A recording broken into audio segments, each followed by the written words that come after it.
Assalamualaikum warahmatullahi wabarakatuh. Saya Fajar Sidik, calon guru penggerak Angkatan 8 Kota Sukabumi. Pada kesempatan ini, saya akan memaparkan mengenai koneksi antar materi, kesimpulan dan refleksi modul 1.1.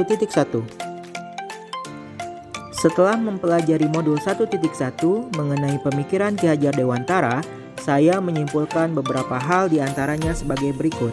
Yang pertama adalah tujuan pendidikan menurut Ki Hajar Dewantara, yaitu menuntun segala kodrat yang ada pada anak-anak, agar mereka dapat mencapai keselamatan dan kebahagiaan yang setinggi-tingginya, baik sebagai manusia maupun sebagai anggota masyarakat.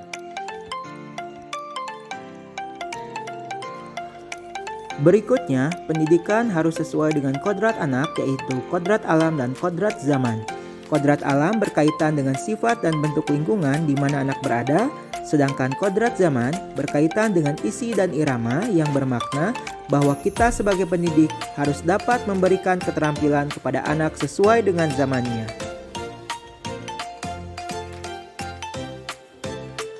Berikutnya mengenai pendidikan yang menghamba pada anak dengan memberikan pelayanan setulus hati dengan menerapkan semboyan Ingarso Sung Tulodo, artinya di depan menjadi teladan, Ing Madya Mangun Karsa, artinya di tengah membangun motivasi, serta Tutpuri Handayani, di belakang memberi dorongan.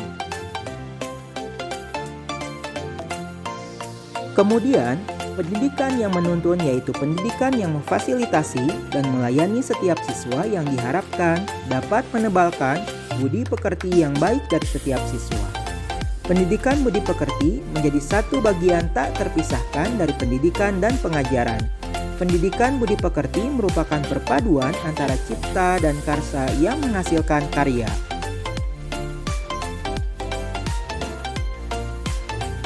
Berikutnya, mari kita lihat pertanyaan-pertanyaan mengenai 3 hal yang berkaitan dengan uraian yang akan saya sampaikan. Yang pertama adalah, apa yang Anda percaya tentang murid dan pembelajaran di kelas sebelum Anda mempelajari modul 1.1? Menurut saya, murid diibaratkan sebagai kertas kosong yang harus kita warnai sesuai dengan kehendak kita. Kemudian, pembelajaran sesuai dengan target kurikulum dan kriteria ketuntasan minimal. Pembelajaran lebih dominan kepada guru atau yang sering kita sebut teacher center. Terus, metode pembelajaran lebih banyak menggunakan ekspositori sehingga memberikan keterbatasan bagi murid untuk berekspresi. Ketika mengajar, tidak memperhatikan kodrat alam dan kodrat zaman murid. Dalam menyampaikan materi, harus tuntas tanpa memperhatikan aspek-aspek penting lainnya dalam pembelajaran. Itulah sebagian hal yang saya alami ketika sebelum mempelajari modul 1.1.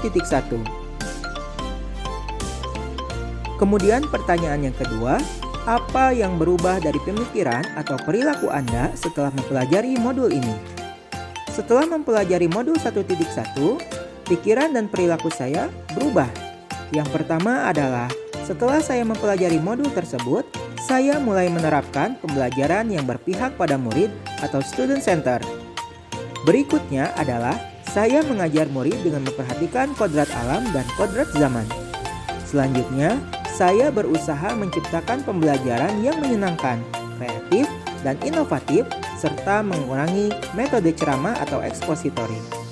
Yang terakhir adalah memberikan motivasi kepada murid dengan banyak memberikan pertanyaan-pertanyaan pemantik yang dapat menstimulus belajar murid. Pertanyaan yang terakhir yaitu, apa yang dapat segera Anda terapkan lebih baik agar kelas Anda mencerminkan pemikiran Ki Hajar Dewantara? Yang akan saya terapkan setelah memahami modul 1.1 ini adalah merancang pembelajaran yang menyenangkan serta berpihak kepada murid, mengidentifikasi karakter murid dan potensi yang mereka miliki. Kemudian, menerapkan pembelajaran student center. Dan yang terakhir adalah menjadi guru yang penuntun, tak lagi banyak menuntut.